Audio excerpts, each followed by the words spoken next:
Hey guys, Brock here. So listen, quite a few of you are being referred to me from Long Range America about the Cruiser Company bumper. So I want to go over some of the common questions that are coming across. And understand that this is the LCLC Premium.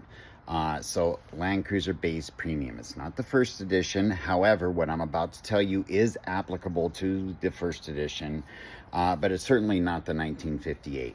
And the distinction, and lastly, it's obviously, not a European, and it's definitely not an Australian version, and that's important.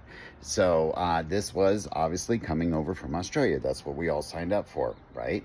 Well, with that, it is built around the Australian version. We do have some small things that you need to take into consideration. Let's go ahead and get into that. They are extremely minor, and a lot of you probably actually have this taken care of already and you just didn't realize it. So let's go. This is going to be one of the main ones that you guys are going to run into, and you need to understand what you're signing up for. The Australia version, and I believe the 58, I could be mistaken, I don't know, I don't own one, and I believe some of the European models, the cross traffic sensors, you lose that functionality with that. There is no way for those to penetrate the steel bumper. That's what you signed up for, okay? You wanted the big, huge, Aussie style bumper.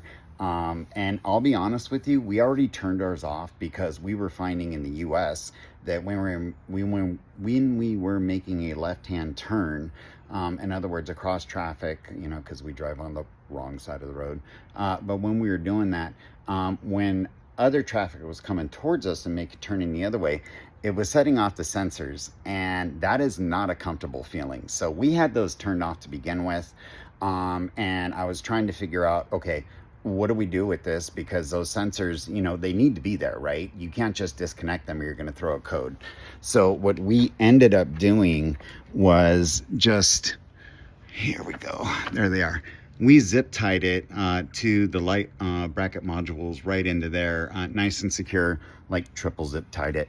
And again, we had them turned off. Doesn't throw any codes, but that's it. The only thing, if you are absolutely adamant that, you have to have those, the only thing that I can think of if you want to retain those is you would need to find a way to have somebody probably fabricate a hole right into there with the filler plate. Now, if you get their rear bumper, they did allocate for this because the blind spot monitor, which I think they call the parking sensors, that is on their versions, so they did allocate for that. So this is actually cavity with the plastic, and it works no problem. It's just in the front, they don't have it there, okay?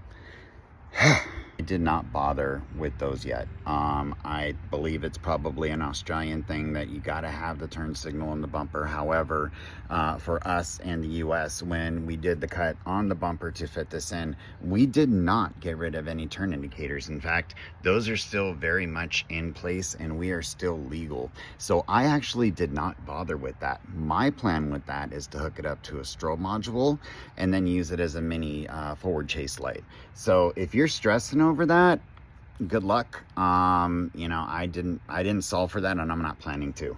Some of you did go in, however, and see my Diode Dynamics fog light install and saw that those of us with the rigid fog lights, it is not just plug and play into here.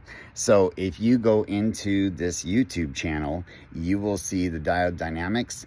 You will go about 3/4 into it, and we get into the wiring where I identify the wires, how to connect them, and then how to make it still retain to your factory OEM switch. So if you're stressing out about, these lights, I just gave you the video. I'm not even planning to address it. Not a US requirement. We had everything that we need. Okay, if you have installed this and you have gone to press the button, and if at any point during the install you open the door, you hit the power button, you move the vehicle, any of that, Right now, you are probably looking at a Christmas tree and you are freaking out.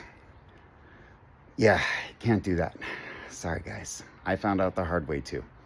Turns out that as long as you leave it parked, you can go ahead and disconnect the sensors and leave it there. You can remove the bumper. Do not open a door. Do not do any of that, okay? Now, for those of you that unfortunately are already there, didn't see this, or it's too late, you have to get an OBD2 reader, and then one that has the capability to clear the codes, or you got to go to the dealership. Unplugging the negative battery doesn't do it.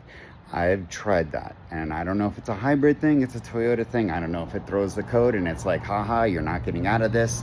I don't know. But I use the Advancer 2020. I think it was like 50 bucks on Amazon. They do not have the Landcruiser in there, so I use the 2023 Tundra HV selection, which actually mirrors really well. It'll pull everything up. I'm able to clear the DTC codes, and then we move forward. So hopefully you have one of those. But if you don't, now's a good time. Or hopefully you don't open your doors. The other last thing that I will share with you guys is the sensors. And Aiden's actually the one that tuned me into it. So we had all the sensors for the front, no problem at all. I mean, everything went in there, and we installed it like the afternoon before Overland West. I finished it at like 4 in the morning, and then we were gone to Flagstaff. And somewhere between Vegas and Flagstaff, one of the sensors kind of popped out because you stretch it just a bit. So tried it again, same thing. So I brought it up to Aiden when, we were talking. Guys, use rubbing alcohol the ever-living crap out of that, like 10 times.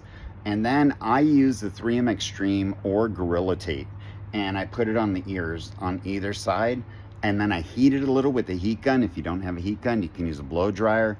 And then I go underneath and I press the bracket first without the sensor. So you can remove the sensor, no problem.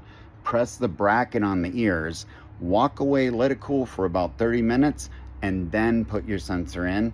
And I haven't had an issue since. So these are the major things you guys are asking me for the non-premium and premium and Forst Edition. In other words, those of us with the cross-traffic sensors. So sorry to pop your balloon, but you are gonna have to zip tie it and then go into the menu sensors and turn that off. Again, we already had them turned off because it was extremely annoying and alarming. I mean, who likes to be making a left-hand turn into oncoming traffic, and then all of a sudden you feel like you hit the jackpot in a casino, or you got lit up by a cop or something? I mean, it's just weird. So turn it off anyways. Yeah. All right, guys, good luck.